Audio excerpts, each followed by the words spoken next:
Seigneur, ta parole est grande, elle demeure à jamais. Ta parole est infaillible, rien ne peut la supprimer. Bienvenue, chers spectateurs, je vous souhaite la bienvenue, ainsi qu'à tous les spectateurs du monde entier, à un nouvel épisode du programme d'études quotidien Toute la Bible. Nous étudions toujours les livres de l'Ancien Testament, en particulier les livres prophétiques. Dans le premier livre prophétique, le livre d'Ésaïe, nous sommes arrivés au chapitre 7, du verset 10 jusqu'au verset 14. Aujourd'hui, nous allons parler du signe des signes, la naissance virginale du Seigneur Jésus-Christ. Permettez-moi, au début de l'épisode, de souhaiter la bienvenue à mon invité que j'ai l'honneur d'avoir en studio, Frère Youssef Riyad. Bienvenue, Frère Youssef. Merci beaucoup, Frère Hayat. Nous accueillons également le public qui est avec nous. Bienvenue à tous. Chers spectateurs, préparez votre Bible, un bloc-notes et un stylo et rejoignez-nous dans l'étude. Nous commencerons l'étude d'aujourd'hui après la pause. Retrouvons-nous après la pause.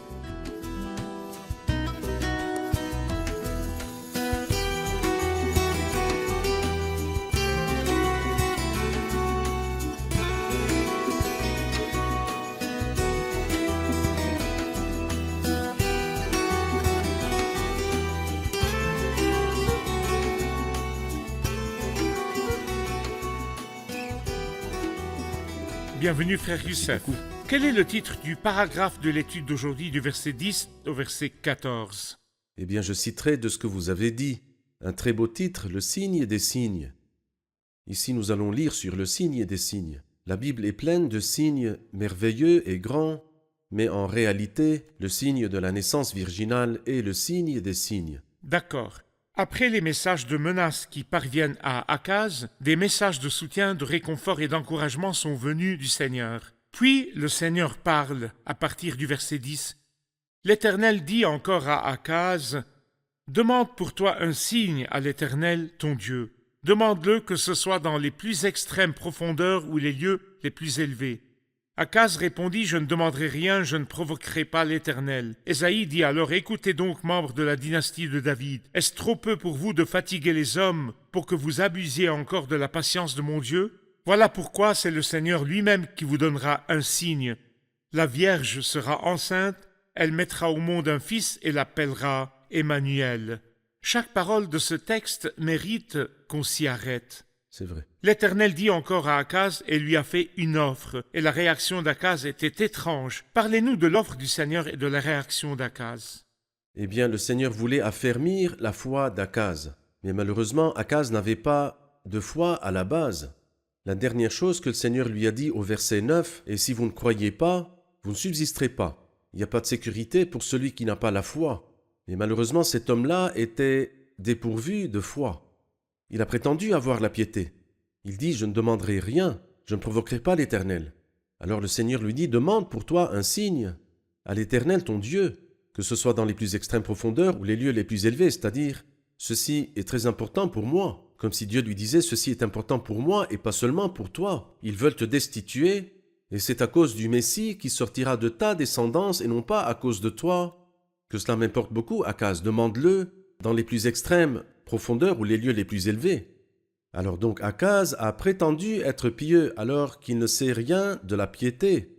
Il nous rappelle Géasi qui a dit un jour « L'Éternel est vivant, je vais courir derrière lui et j'obtiendrai quelque chose de sa part. » Exactement comme le dit Élisée, l'Éternel dont je suis le serviteur est vivant. Mais Élisée se tenait réellement devant le Seigneur tandis que Géasi ne connaissait pas le Seigneur. Alors là aussi, ce roi prétendait être pieux. Mais la vérité est qu'il n'a qu'une image de la piété. Je ne demanderai rien, je ne provoquerai pas l'Éternel. Il a la forme de la piété, mais le Seigneur parlera du mystère de la piété. Et le mystère de la piété, Dieu est apparu comme un homme, et tous le reconnaissent. Tous le reconnaissent, le mystère de la piété est grand, Dieu est apparu comme un homme. Verset 13, Ésaïe dit alors, « Écoutez donc, membres de la dynastie de David, est-ce trop peu pour vous de fatiguer les hommes pour que vous abusiez encore de la patience de mon Dieu ?» Expliquez-nous ce verset, frère Youssef. Oui, eh bien, quand Akaz refusa de demander et feignant une piété qu'il n'avait pas vraiment, le Seigneur parla non pas à lui, mais à toute la maison de David. Écoutez donc, membres de la dynastie de David. Et il dit, « Est-ce trop peu pour vous de fatiguer les hommes par vos discours, pour que vous abusiez encore de la patience de mon Dieu par votre incrédulité ? Et en réalité, rien ne lasse le Dieu du ciel plus que l'incrédulité des gens de la terre. C'est-à-dire Dieu, le Dieu du ciel, que demande-t-il de moi ou de toi? Que pouvons-nous faire de nous-mêmes? Même les bonnes actions, nous ne pouvons pas les faire. Dieu recherche la foi. Ou permettez-moi d'utiliser les paroles du Christ dans Jean 6, lorsqu'il dit « L'œuvre de Dieu, c'est que vous croyez en celui qui l'a envoyé. » Mais lorsque nous n'avons pas la foi, comme dans le cas de ce méchant Akaz, je ne demanderai rien, je ne provoquerai pas l'Éternel. Alors donc nous lassons notre Dieu par notre incrédulité envers lui, par notre manque de foi dans le plus grand don qu'il nous a lui-même envoyé. D'accord. Le verset 11 que j'ai lu dit « Demande pour toi un signe à l'Éternel, ton Dieu. Demande-le que ce soit dans les plus extrêmes profondeurs ou les lieux les plus élevés. Dans certaines versions de la Bible, approfondissez votre quête jusqu'à l'abîme. Élève-la très haut, même jusqu'au ciel. » Je veux dire que si cette demande est adressée au ciel, la réponse de Dieu viendra-t-elle du ciel ou du séjour des morts? En fait, ce verset nous rappelle un beau verset que nous lisons dans Éphésiens 4 et qui est lié à l'Emmanuel. Quand il dit ces paroles, il dit « Que signifie il est monté, sinon qu'il est aussi d'abord descendu dans les régions les plus basses de la terre? Le Christ, à lui la gloire, est descendu dans les régions les plus basses de la terre. Celui qui est descendu, c'est celui qui est monté au-dessus de tous les cieux. » Permettez-moi de poser une question entre parenthèses. Qu'est-ce qu'on entend par descendu dans les régions les plus basses de la terre? Le Christ est-il descendu en enfer, comme on le dit, après la croix? Le Christ n'est pas allé en enfer. Que signifie descendu dans les abîmes ou dans les régions les plus basses de la terre? Eh bien, tout d'abord, nous ne lisons nulle part dans la Bible sainte à propos de la descente du Christ en enfer. Cette idée est très courante, cependant elle n'est absolument pas biblique. Lorsque le Christ est mort sur la croix, il a dit à son Père, « Père, je remets mon esprit entre tes mains. » Et il a dit aux brigands repentants, « Aujourd'hui tu seras avec moi au paradis. » Ainsi le Christ est monté au paradis. Mais l'expression « descendu dans les régions les plus basses de la terre » signifie la tombe. Il a été enseveli. Celui qui ressuscite les morts a été enterré dans la tombe, comme les hommes. Il est descendu le premier. C'est pourquoi il dit « Demande-le, que ce soit dans les plus extrêmes profondeurs ou les lieux les plus élevés. » Il a d'abord dit les profondeurs, puis les hauteurs. Parce que dans Éphésiens chapitre 4, il dit « Celui qui est descendu, c'est celui qui est monté au-dessus de tous les cieux. Il est descendu dans les régions les plus basses de la terre. Il est monté au-dessus de tous les cieux. » Et c'est comme s'il voulait nous dire, non seulement la descendance de la femme s'incarnera Emmanuel, mais il accomplira aussi une œuvre extrêmement merveilleuse lorsqu'il mourra et ressuscitera et montera au ciel. Alors, il vient du ciel et il prend naissance, meurt et est enterré dans la terre ou, comme on dit dans les abîmes, l'état de mort, ressuscitera et montera au-dessus de tous les cieux. Très bien. Le public doit avoir des questions. Écoutons-en une. Au verset 10, il dit « L'Éternel dit encore à Akaz. » Akaz était un roi méchant, et nous avons appris qu'à l'époque du roi méchant ou du prêtre, le prophète apparaissait, Ésaïe était là. Alors pourquoi le Seigneur a-t-il parlé à Akaz ici pour établir sa foi alors qu'il est clair qu'il n'avait pas la foi à la base? Le Seigneur a-t-il parlé à Akaz directement ou par l'intermédiaire d'un autre prophète? Et si c'est directement, pourquoi lui a-t-il parlé alors qu'il est méchant? Bien sûr, par l'intermédiaire d'Ésaïe. La voix de Dieu parvenait au roi par l'intermédiaire du prophète Ésaïe. Pourquoi a-t-il parlé à Akaz, bien qu'il fût méchant? Parce que la conspiration était apparemment dirigée contre Akaz. Il voulait écarter Akaz et établir le fils de Tabel. Et cela a causé à Akaz, d'après ce que nous lisons dans le verset 2, Akaz et son peuple en furent tous secoués, comme les arbres de la forêt lorsqu'ils sont secoués par le vent. Alors l'Éternel dit à Ésaïe, « Sors donc à la rencontre d'Akaz. » Donc extérieurement, la conspiration était contre Akaz, mais en réalité, elle était contre le fils de David, le Christ, mais apparemment contre Akaz. Le Seigneur envoya donc Ésaïe avec un message rassurant à Akaz, mais malheureusement, Akaz n'avait pas la foi et n'a pas cru la parole de Dieu. Ainsi, le Seigneur ne lui a pas seulement demandé de croire au verset 9, mais a voulu aussi lui donner la preuve au verset 10. Très bien. Le verset 14 dit « Voilà pourquoi c'est le Seigneur lui-même qui vous donnera un signe. La Vierge sera enceinte, elle mettra au monde un fils et l'appellera Emmanuel. » La Vierge est la question épineuse pour laquelle de nombreux critiques attaquent la Bible, disant que la Bible comprend des choses incorrectes et que les chrétiens attribuent l'histoire de la naissance virginale à des versets peu clairs. Voici la Vierge. Ils disent que le mot Vierge veut dire jeune fille, mais qui pourrait être une jeune fille mariée. quelle est votre preuve que le mot vierge désigne une jeune fille qui n'est pas mariée? Eh bien, la preuve est double. Dans la version hébraïque de l'Ancien Testament, il y a un mot qui a été cité, et ce mot est Alma, et il est mentionné 7 fois. Ici, c'est l'une des 7 fois. On disait de Rebecca, par exemple, elle était vierge, aucun homme n'avait eu de relation avec elle. Et ainsi, ce mot vierge est mentionné 7 fois dans l'Ancien Testament. Et à chaque fois, ce mot-là, le mot Alma, a été traduit par vierge. Cependant, il y a aussi une autre preuve. Cette preuve est que les érudits de la langue hébraïque qui ont traduit la version hébraïque à la traduction Septante, ils ont traduit la Torah à la traduction Septante, 72 érudits dans la ville d'Alexandrie. Tous ont traduit le mot Alma au mot Parthénos, et le mot Parthénos en langue grecque signifie uniquement une vierge qu'aucun homme n'a connue, c'est-à-dire non mariée. Ensuite, Dieu allait donner un signe. Lorsque Dieu donne un signe, donnera-t-il un signe qu'une jeune fille va se marier et aura un fils? Où est le signe? Chaque jeune fille qui se marie peut normalement concevoir. Où est donc le signe? Le Seigneur lui-même vous donnera un signe. Ne voulez-vous pas demander un signe? C'est moi qui vous donnerai un signe. Le signe que Dieu veut donner est à la grandeur de Dieu et non pas à la grandeur des hommes. Voilà pourquoi c'est le Seigneur lui-même qui vous donnera un signe. Et quel est ce signe-là? La Vierge sera enceinte, elle mettra au monde un fils. Alors donc la première preuve est que le mot Alma a été mentionné 7 fois dans l'Ancien Testament pour signifier vierge, y compris celle qui a été dite de Rebecca. Et la deuxième preuve, c'est que les érudits de la langue hébraïque qui comprennent l'hébreu mieux que les critiques d'aujourd'hui ont traduit Alma à Parthénos dans la Septante que Matthieu cite dans le chapitre 1 de son évangile. D'accord. Nous allons regarder un reportage et puis revenir pour continuer notre discussion à propos de la naissance virginale du Seigneur Jésus-Christ. Le Seigneur dit, demande-le que ce soit dans les plus extrêmes profondeurs ou les lieux les plus élevés. Et là, je me demande, nos prières sont-elles comme cela? Présentons-nous devant Dieu notre demande dans les plus extrêmes profondeurs et l'élevons-nous vers les lieux les plus élevés avec vigilance, persévérance et foi? Prenons-nous le temps devant le Seigneur de lui adresser nos demandes? Prenons-nous Dieu au mot? Et prenons-nous sa parole au sérieux? Dieu veut que nous prions, ou plutôt il nous appelle à prier, à lui adresser des demandes profondes. C'est un privilège pour nous. Utilisons-le. Frère Youssef, vous avez mentionné que le mot vierge était mentionné 7 fois dans l'Ancien Testament, tous se référant à une jeune fille qu'aucun homme n'avait connue, c'est-à-dire non mariée. Bien sûr, et le contraire du mot Alma, c'est Gala, qui veut dire dévoilé et connu. Tu es un jardin privé, ma sœur, ma chérie, une fontaine fermée, une source réservée. Les jeunes filles t'aiment. Ces mots font référence à une jeune fille qu'aucun homme n'avait connue. Ma question est, pourquoi est-il indispensable que le Christ naisse d'une vierge? Il aurait pu naître de n'importe quelle femme. Pourquoi la question de la naissance virginale? Pourquoi insistons-nous sur le fait que le Christ devait naître d'une vierge qu'aucun homme n'avait connue?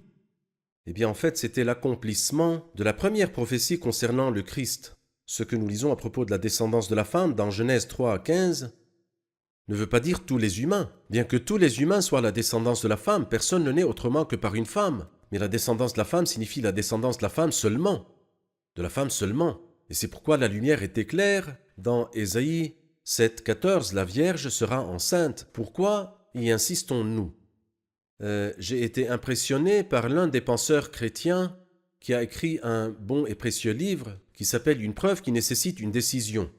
Il a écrit une hypothèse. Il a dit, si Dieu voulait devenir homme, est-ce qu'il le peut? Bien sûr qu'il le peut, la réponse est oui. Mais comment pouvons-nous nous attendre à ce que Dieu soit lorsqu'il vient et entre dans le monde humain? Alors il a dit plusieurs choses. Il a dit par exemple, ses paroles devraient être supérieures aux paroles de tous les êtres humains. Il devrait faire des choses que personne ne peut faire, être victorieux sur le plus grand ennemi de l'homme qui est la mort. Mais il a dit aussi, il doit entrer dans le monde d'une manière que personne n'a fait auparavant. Aujourd'hui, nous voyons des rois et des présidents lorsqu'ils arrivent dans un pays. Ils ne sont pas reçus par les portes ordinaires comme les autres personnes. Non, les rois et les présidents sont reçus par une porte VIP officielle qui n'est ouverte que pour les grands personnages. Mais en réalité, le Christ n'est pas seulement l'un des grands. Le Christ est unique. Il n'y a pas comme lui. C'est pourquoi une porte lui a été ouverte qui n'a jamais été ouverte à personne d'autre, ni avant ni après lui. Quelle est cette porte? C'est la porte de la naissance virginale. Pourquoi appuyons-nous sur la naissance virginale? Pour deux raisons. D'abord, il est impossible qu'un être humain intervienne dans l'arrivée de Dieu sur la terre. C'est-à-dire qu'un homme épouserait une femme et engendrerait Dieu, comme si c'était l'homme qui a amené Dieu. Cela est-il logique ou raisonnable? Il était impossible qu'un être humain soit impliqué dans le fait de faire venir Dieu du ciel. D'accord. Deuxièmement, cela dépassait la perception de toute femme. Alors lorsque la bienheureuse Vierge Marie reçut la bonne nouvelle, elle a dit « Comment cela se fera-t-il ? Puisque je n'ai pas de relation avec un homme. » Cela dépasse la perception et l'imagination. Le Seigneur ne l'a pas blâmé comme il l'a fait avec Zacharie. Pourquoi a-t-il blâmé Zacharie et l'a-t-il frappé de mutisme? Car dans le cas de Zacharie, cela s'est produit avec d'autres anciens avant lui, comme Abraham et Sarah. D'accord. Mais il n'est jamais arrivé auparavant qu'une vierge conçoive et donne Une naissance à vierge un enfant. concevée. C'est pourquoi Gabriel ne lui en voulait pas. Car c'était vraiment quelque chose qui dépassait la perception. Et il était indispensable que Dieu entre dans le monde par une porte qui soit une porte unique. Il y a une phrase qui est erronée, que beaucoup de gens répètent, intentionnellement ou non, Dieu seul le sait. Ils disent que ce n'est pas vraiment quelque chose d'étonnant que le Christ soit né d'une femme sans homme, Oui, et Adam. puisqu'Adam est né sans homme ni Et femme. c'est une question courante, comme le Christ, comme Adam. Comment? Eh bien, c'est une grande erreur. Adam a été créé. Que veut dire le fait qu'il soit sans père ni mère? Il a été créé, Dieu l'a créé. Mais nous ne lisons aucune fois que le Christ a été créé, mais qu'il est né. Bien sûr, Adam est sans père ni mère parce qu'il a été créé, Dieu l'a créé. Ils disent aussi que Ève a un père mais pas une mère. Qu'est-ce que c'est que cette illusion? C'est-à-dire Adam est-il le père d'Ève ou était-il le mari d'Ève? Et Dieu a voulu montrer ou établir l'unité du mariage, que les deux ne font qu'un. Il a donc fait sortir Ève d'Adam afin de montrer la sainteté de la perspective de Dieu sur le mariage. Mais Adam n'est pas son père, il est son époux. Cependant, après Adam et Ève, certaines personnes disent que 40 milliards de personnes sont nées dans le monde. Ils sont tous entrés par la même l'accouplement porte. d'un homme et d'une femme. Il n'y a pas d'autre moyen, il ne peut pas y avoir d'autre moyen, à l'excepter d'un seul qui est entré par une porte unique et qui est le Christ. Et pourquoi? Si la raison était connue, il n'y aurait pas lieu de s'étonner.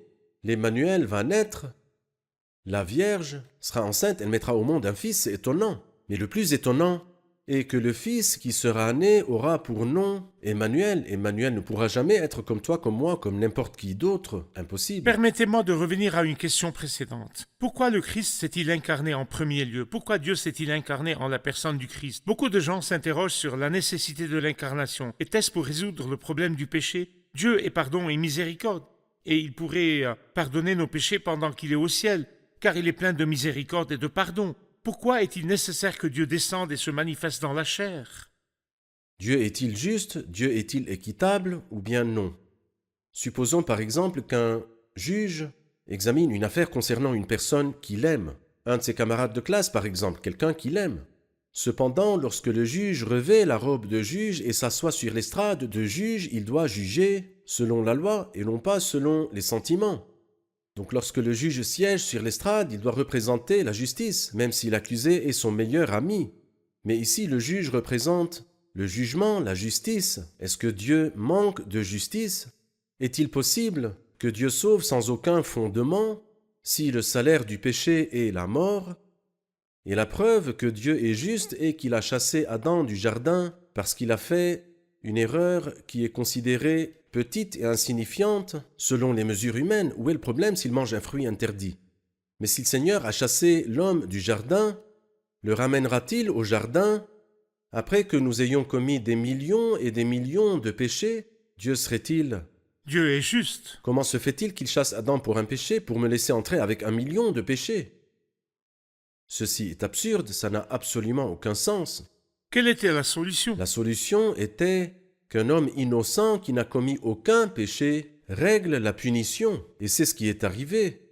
C'est-à-dire que moi, je ne peux pas payer la punition de n'importe quel crime que j'ai commis. Quelqu'un qui m'aime, que ferait-il? Est-ce qu'il dirait « c'est bon, ne t'inquiète pas mon cher ». Non, il doit payer la punition du crime à ma place. Alors en faisant cela, il aurait accomplit la justice et la droiture. Et il ne se trouva parmi les hommes personne qui pût payer. Alors Dieu a pris l'initiative et est venu Très payer. bien. Il s'est Très manifesté dans la chair pour mourir à travers C'est elle. juste. Il est connu que Dieu ne meurt pas, et la mort ne peut pas l'approcher. Mais pour accomplir la punition en lui-même, il a dû l'accomplir à travers son corps. fait. Il fallait que le Christ s'incarne afin que, par la grâce de Dieu, il connaisse la mort pour tout être humain. En fait, les buts de l'incarnation sont divers, mais le but que vous venez de mentionner en est le plus important, puisque ces enfants ont en commun la condition humaine, lui-même l'a aussi partagée de façon similaire. Ainsi, par sa mort, il a pu rendre impuissant celui qui exerçait le pouvoir de la mort, c'est-à-dire le diable. Très bien, je suis sûr que le public a une question. Prenons-en une avant de conclure l'épisode. Ma question porte sur le moment de la prophétie. Pourquoi la prophétie s'est-elle réalisée à cette époque-là précisément, disant que la Vierge enfanterait un fils? Y a-t-il une lumière dans le temps de la prophétie? Pourquoi s'est-elle produite à ce moment précis? Oui, lorsque nous avons parlé du contexte de cette prophétie dans les versets 1 jusqu'à 9, quand cette prophétie a été donnée, nous avons appris que c'était un contexte d'hostilité contre les descendants de David. Et il y eut de l'incrédulité, même de la part d'Akaz lui-même. Il y a donc ici de l'hostilité et de l'incrédulité. Cela veut dire qu'il existe des complots sataniques pour entraver ou empêcher l'arrivée du Messie, et il y a de l'indignité de la part des humains. Et pourtant, ni les complots de Satan, ni l'infidélité des êtres humains ont pu empêcher la venue du Christ lorsque les temps furent accomplis. D'accord, merci frère Youssef, Dieu nous vous sommes bénisse. arrivés à la fin de l'épisode. Nous réviserons l'épisode avec le public.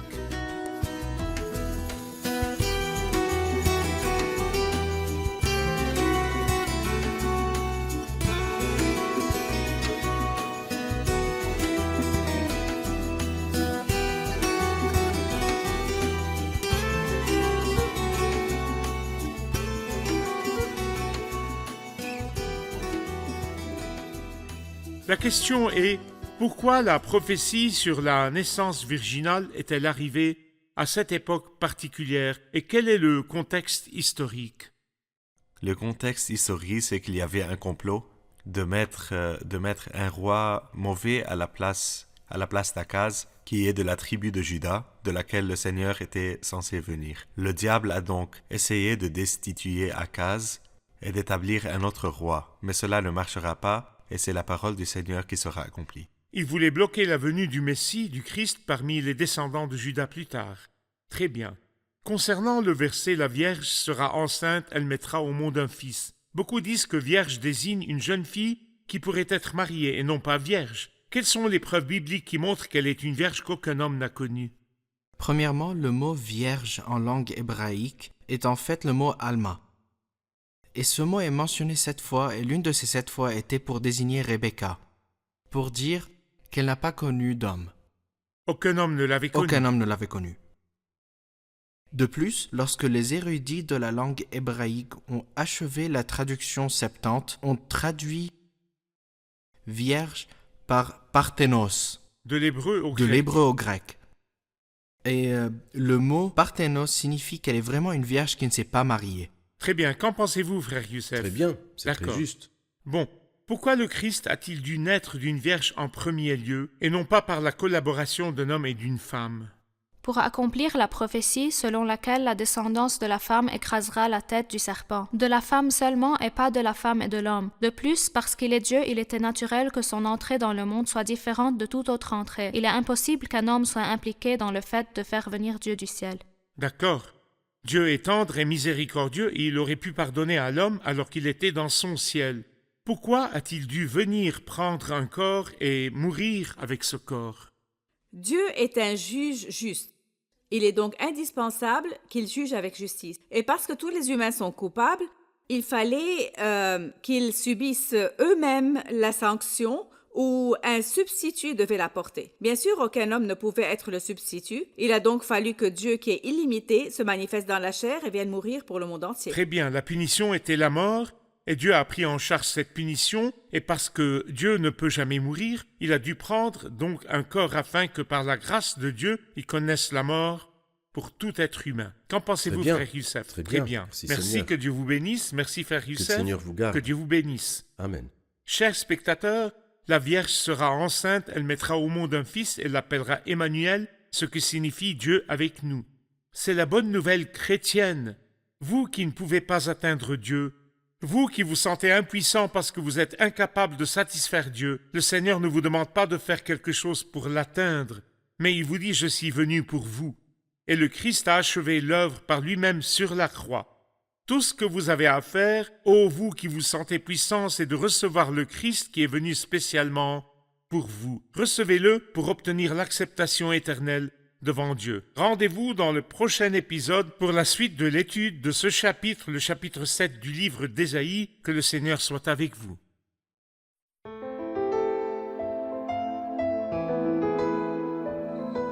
Seigneur, ta parole est grande, elle demeure à jamais. Ta parole est infaillible, rien ne peut la supprimer.